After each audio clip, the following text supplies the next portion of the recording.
សួស្តីបងប្អូនទាំងអស់គ្នានេះគឺវីដេអូ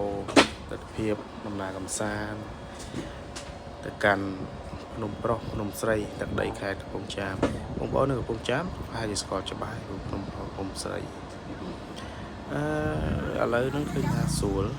ភ្នំប្រុសភ្នំស្រីយើងអាចជិះម៉ូតូឡើងទៅដល់លើភ្នំតែម្ដងហើយផ្លូវដូចថតឲ្យឃើញអញ្ចឹងគឺស្អាតអត់លងភ្លឹងតែម្ដងពីមុន Head south, then sharp left. ដើរឡើងមានចដើមនេះ Sharp left. ឥឡូវបាច់ទេគឺបើកឡានបើកម៉ូតូឡើងដល់លើភ្នំតែម្ដងហើយឃើញថាទិដ្ឋភាពស្អាតគេបងសាងសង់អីផ្សេងស្អាត Head south.